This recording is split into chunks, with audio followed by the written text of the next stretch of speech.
Jaipur Rajasthan pink city में देख लो रउआ सब सुहाना सफर के सुहाना नज़ारा। कितना नज़ारा दिखाई देता, दूर दूर तक खाली खेत खेत बा, एकदम जबरदस्त।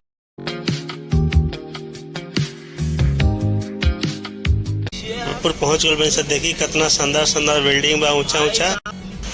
ई पिंक सिटी सन 1727 में बनल बा और दुकान में पिंक पिंक कलर मिल बा। देखी कितना शानदार लगता, देखे में जबरदस्त एकदम।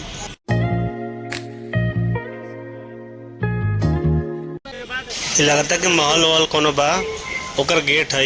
देखी कितना शानदार का बनल बा, खूबसूरती बा, बहुत जबरदस्त, बहुत उम्दा कलाकारी कइल बा। एमे सामने के नज़ारा देख लो, कोनो होटल वगैरह शायद बा, महल की तरफ बिल्कुल। भाई लोग यह नज़ारा रात के हवा महल के। देखी कितना, इतना वीडियो देखला खातिर हुआ सबे के बहुत बहुत धन्यवाद।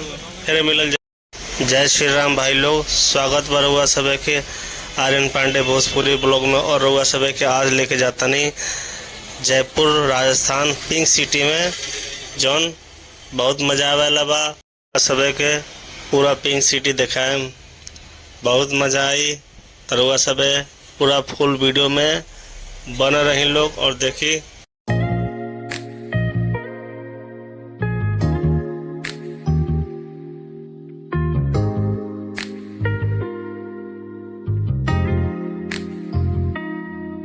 देखी लो रउआ सब सुहाना सफर के सुहाना नज़ारा। और देखी कितना शानदार व्यू दिख रहा बा, खेत खलिहान पेड़ पौधा जबरदस्त एकदम। और पीला पीला यहाँ के घास टाइप के कुछ बा, फूल टाइप के दिखाई दे रहा बा। देखी खेत खलिहान बड़ा जबरदस्त बा एकदम, आड़ू दिखाई दे रहा बा एकदम। रउआ सब यही फुल वीडियो में बना रही। देखी कितना मजा होता देखे में, एकदम हरा भरा खेत बा एकदम। यकीन तो हमारा भी ना होत रहे कि राजस्थान में हरियाली भी बा। हम सोचनी कि रेगिस्तान एरिया, रेगिस्तानी रेगिस्तान हुई, बिल्कुल रेता बालू हुई बहुते। ज़्यादा देखता नहीं कि पूरा हरियाली हरियाली बा, जबरदस्त व्यू नज़ारा दिखाई दे रहा। देखिए कितना शानदार व्यू बा एकदम, खेत खलिहान बहुत जबरदस्त बा एकदम। हाई देखी कितना नज़ारा दिखाई देता, दूर दूर तक खाली खेत खेत बा, एकदम जबरदस्त।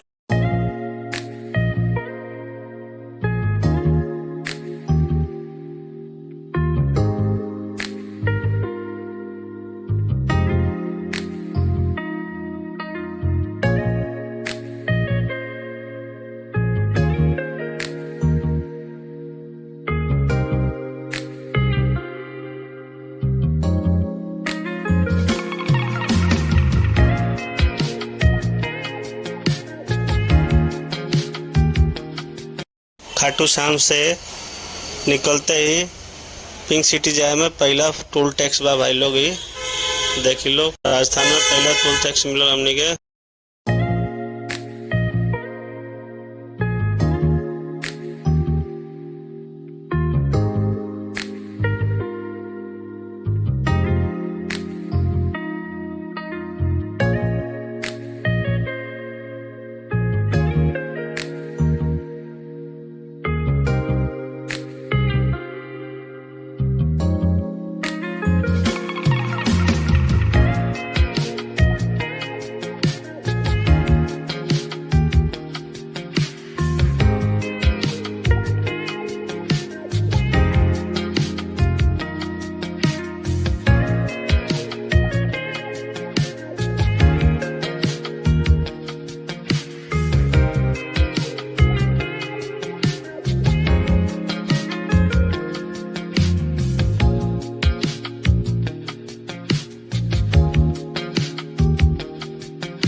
भाई लोग फाइनली हमने के जयपुर पहुंच गए से। देखी कितना शानदार शानदार बिल्डिंग बा, ऊंचा ऊंचा। रोड भी ठीक ठाक बा, पर ट्रैफिक ज़्यादा बा। देखिए काफ़ी शानदार जगह बावे, घूमे लायक बावे एकदम।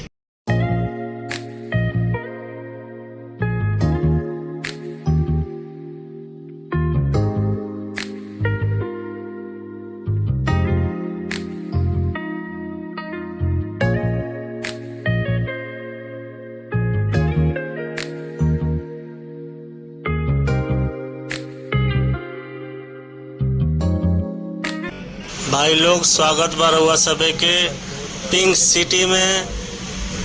देखी सामने पिंक सिटी हमने के पहुंच गए बानी सन मेन द्वार पे। और ये 350 साल लगभग पुराना बा।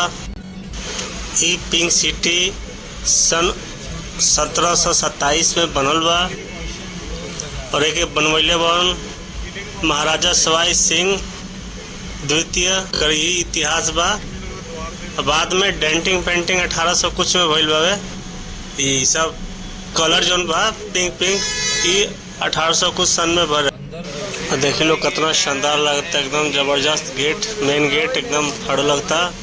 और देखी पूरा सिटी पिंक सिटी पूरा जितना भी यहाँ घर द्वार दुकान सारा गुलाबी गुलाबी एकदम गर्दा उड़ा दिल बा। एकदम देखी हर जगह गुलाबी गुलाबी पेंट होल बा। जा भाई लोग का शहर बा, एकदम कमाल लगता, एकदम झक्कास लगता देखे में। हर जगह पिंक पिंक एकदम घर द्वार जितना भी बा, जा दुकान भी बा, सब पे पिंक लागल बा पेंट सेंट एकदम जबरदस्त लगता, एकदम गजब।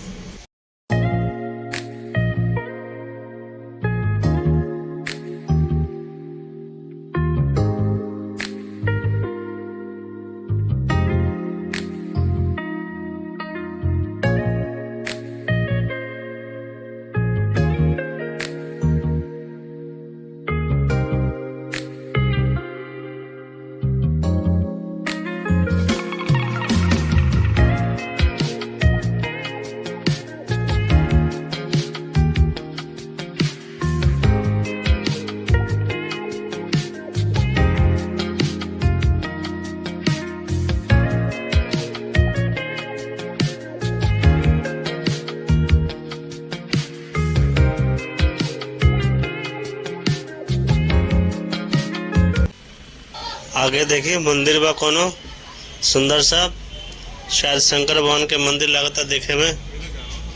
देखिए जितना दुकान बा ने बाएं साइड में हर दुकान में पिंक पिंक कलर होल बा। देखिए कितना शानदार लगता देखे में, जबरदस्त एकदम कमाल के एकदम ओकर कोनो जवाबे नहीं कि जितना शानदार लगता है। यहाँ पूरा पिंक सिटी है भाई, वाकई में ना महंगा पिंक सिटी नहीं के रखल, बहुत सुंदर बा एकदम में। तो वह सब के एक बार जरूर आवे के चाहिए। जा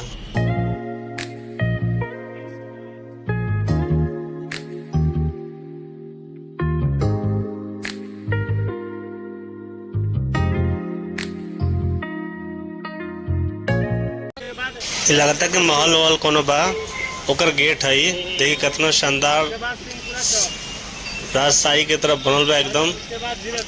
और दे तोप रखल बा सामने और अगल बगल में डस्टबिन भी रखल बा। देखिए कितना शानदार लगता, शायद पुलिस चौकी है शायद कुछ ये जाके।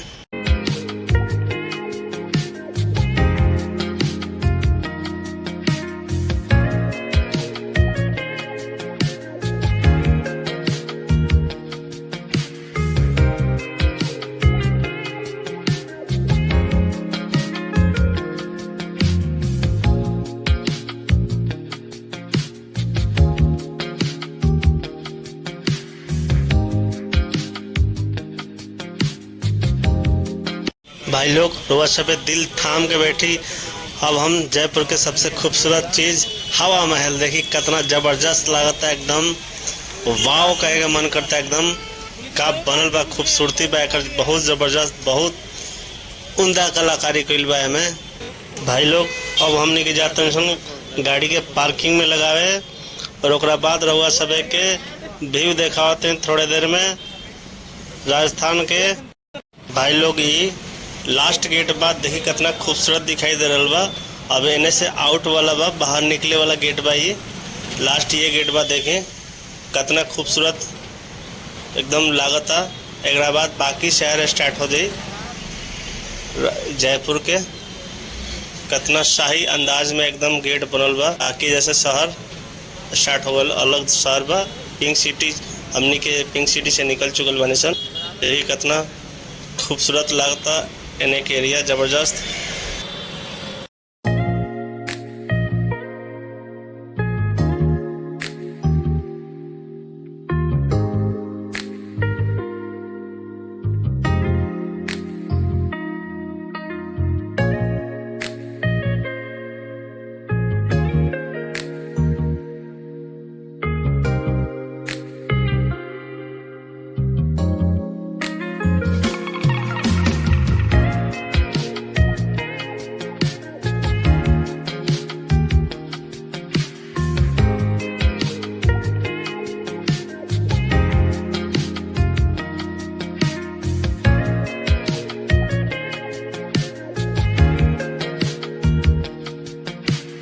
हमने कोनो चप्पल जूता के फेमस दुकान बा जो हमने के टोटो के ड्राइवर साहब लेके जातन।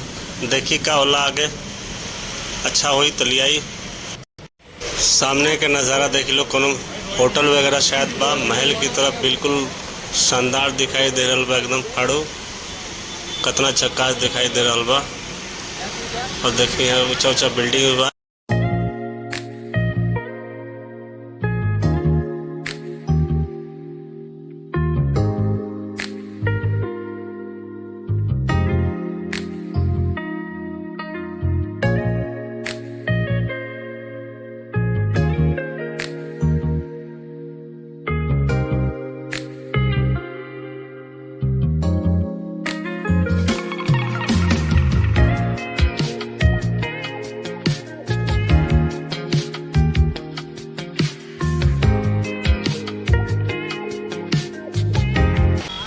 भाई लोग फाइनली हमनी के जल महल के पास पहुंच गए बनी। और देखी लोग कि कितना यहाँ ट्रैफिक बा, कितना लोग घूमे आयल बा, लाखों दुनिया घूमे आयल बा। एकदम खाली टेम्पू बदल बा, टोटो टेम्पू गर्दा उड़ैले बा एकदम। देखी कितना भीड़ भाड़ बा, एकदम ज़बरदस्त। भाई लोग यहाँ के भी इतिहास काफ़ी रोचक और पुराना इतिहास बा। करीबन 300 साल के आसपास हो गल। जयपुर के जय सिंह द्वितीय बनवैले रहस। 18वीं शताब्दी के शुरुआत में ही जल महल के निर्माण भय रहे। और देखी सामने के कितना खूबसूरत नज़ारा बा, एकदम ज़बरदस्त। बिल्कुल जल के बीच जल महल बा, एकदम धांसू दिखाई दे रहा बा, एकदम गजब के लागता। पहाड़ के बिल्कुल गोद में समाइल बा, झील टाइप के बा।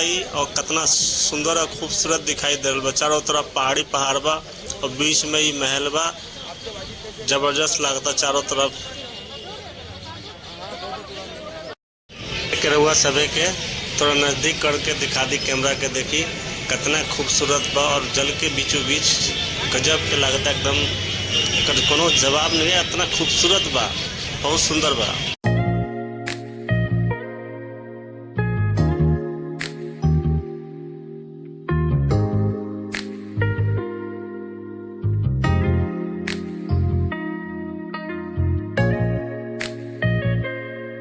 भाई लोग यह नज़ारा रात के हवा महल के देखी कितना सुंदर और भव्य दिख रहा बा।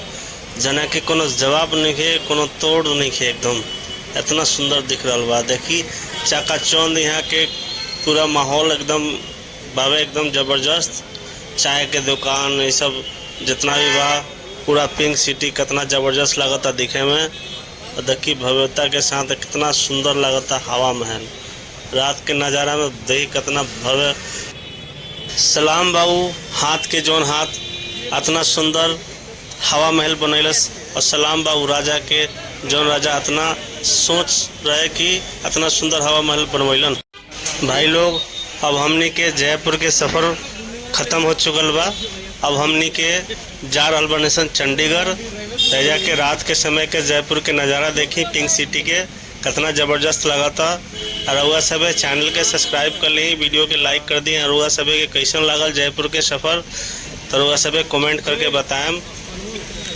और आगे रउआ सभे से भेंट मुलाकात हुई अगला वीडियो में। रउआ सभे चैनल के सब्सक्राइब करके रखी। इतना वीडियो देखला खातिर रउआ सभे के बहुत बहुत धन्यवाद। फिर मिलल।